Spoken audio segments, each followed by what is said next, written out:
Have you and your family ever broken up or had a lot of arguments during the times of it being extremely hard, such as a death or such as inheritance or whatever the case may be?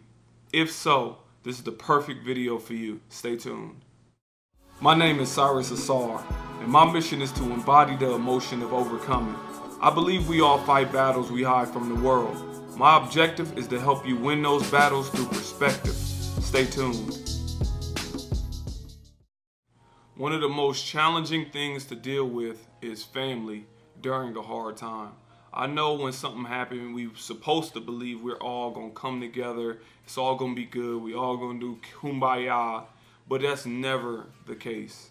Well, it's often not the case, especially when the death of a loved one happened. When somebody passes, other people can exaggerate the relationship between them and that person. They can act like they were always there. They can act like they're entitled to certain things. They can say, well, this person told me this would happen in the event of this, basically saying, they said if they ever died, they would give me this.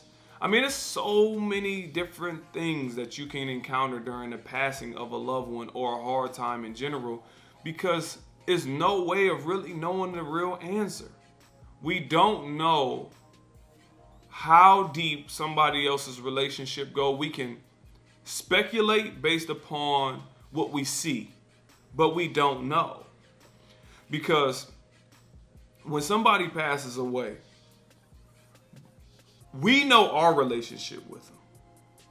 And we can assume somebody else's relationship with them. But we don't really know. So when somebody else want to stake claim in things, we believe that they shouldn't stake claim in it because they're not in the position of power like we are, because we know that person better than anybody else. Now, this happened with my best friend. This happened with my brother. This happened with my father. This happened with every death that I've seen. It's always this entitlement, or it's always this feeling of, I know the person better than you, therefore I make the decisions. And what it causes is a ton of friction. A ton of friction. So how do you get around this? How do you handle family during a difficult time? It's a tough answer, but you have to evaluate yourself within the equation. If you are the cousin and somebody passed away, you are the cousin, but they have a daughter, fall back. I know you may not want to. I know you feel like I still got a better relationship, but at times you have to look at the situation and just fall back. I know the person may have a lot of money and you want to get some of it. I know you want to say, I had a conversation with them and this is the way it want to go, or this is the way it's supposed to go, or whatever the case is. I'm not saying like this is 100% like if you're the cousin, always fall back. What I'm saying is look at your place within it and look at it from a step back, like, okay, where am I in this? And at times it is better for me to fall back. What do I want to get out of it? Because oftentimes a lot of arguments I've noticed stem from people wanting it to go their way. I want this to go my way, and they usually want something. It might be some finances tied in. It might be some jewelry tied in. They want something out the deal. They want the control.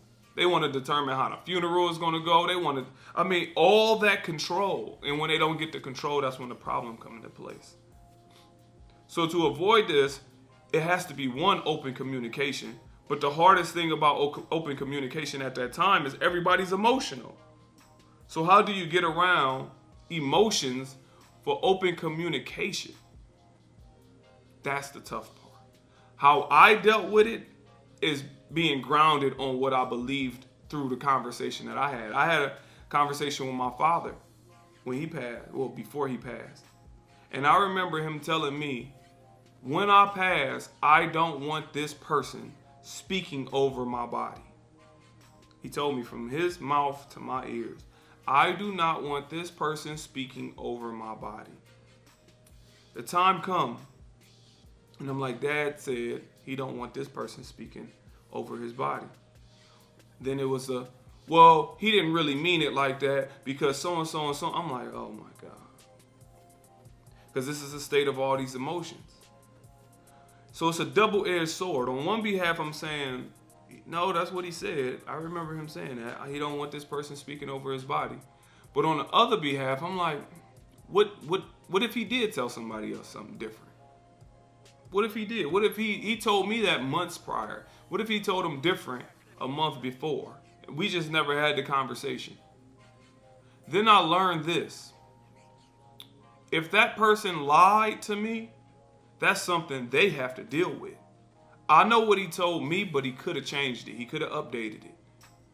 So the fact that he may have updated it, I let it go. I was like, okay. It's not on me no more. I know what was said. I can lay it down. And if somebody don't want to pick it up, it's fine. What I'm not about to do is stress and argue. The man has passed away. My father was dead. He can't argue his point. Therefore, how much stress am I going to let it be on me to say, you know what, he said this, and I'm sitting there arguing about it? For what? If the person doesn't speak, do I feel like I just won an internal battle? Like, did I win a battle for his sake, for his pride, that he's no longer able to defend? You have to evaluate certain things. I'm not saying that under all circumstances let it go, but what I am saying is you have to evaluate certain things and see where you fall in line at with it. Now, I'm his first son, so I felt like I had a lot of power. But on the same note, I know everybody has positions in his life.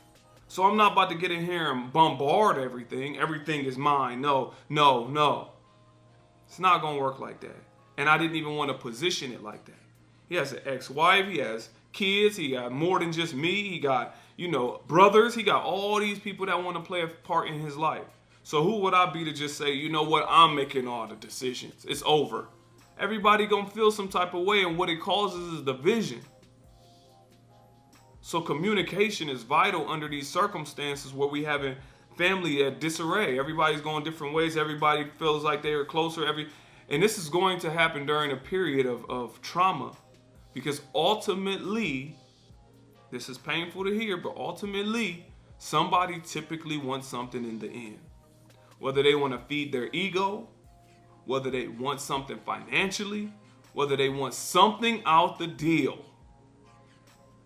They are tied to something out the deal. That's the reason ultimately somebody keeps pushing. Because who wants to fight for the ego of somebody that is no longer here? If they really wanted it, then they could have put it in writing, or they could have put it in a will. And we can all see it. If they did not get around to it, then you have to concede to the level of power. So if it's somebody's wife, if they're the wife, it's really nothing we can do. If they don't have a wife, who's the first child? And that's usually the argument between the first child and the mother, meaning the grandmother or the child, whatnot. You get what I'm saying? So it's always this dynamic, and I'm more specifically talking about death under this circumstance, but you can globalize it in a sense. Because these family traumas, during the times that we should all be getting together, causes far more damage than we can ever imagine. Before we know it, we're not communicating like we once were, and you'll realize that this particular person may have been the glue. So how do you mend that gap? You have to let that ego go. Too many times our egos can get trapped into things where we feel this sense of, I'm more powerful than everybody else, or I mean more than everybody else. We can often have too much ego, and that's the reason why the problems will keep existing. Because throughout the pain, that can dissipate, and then we can get our senses back. When somebody passes, our pain level and through the roof. It's a lot going on in our mind. So with a lot going on, we can't think straight. But over time, we will start thinking straight. And then we start reflecting on what we did. And that's where we cover ourselves. We have to sit back and look at it. Like, okay, I should have went about it this way. You can apologize. Any way you can mend that gap. Because that's what typically happens under the circumstances of family disarray. Families having these problems. And that's what I'm saying. Ultimately, I know we all go through family issues, but we cannot allow these issues to break us up completely. I know people feel entitled. I know people feel like they knew the person better than you. I know all these different types of things. But take a step back and really look at the big picture. The person is gone. They cannot defend themselves. So I have to still get along with the people that are here. So if somebody told you something and they end up passing, you can relay that on. And if they don't act upon it, if they're in a position of power, then that's not on you no more. It's like you don't have to carry around the ego. You know your spirit in that person is good. You know that. So you got to be at peace with yourself. And I know it's a tough thing to do because we want to honor that person the way they said they want to be honored. But you have to be at peace with yourself. That is key. Being at peace with yourself.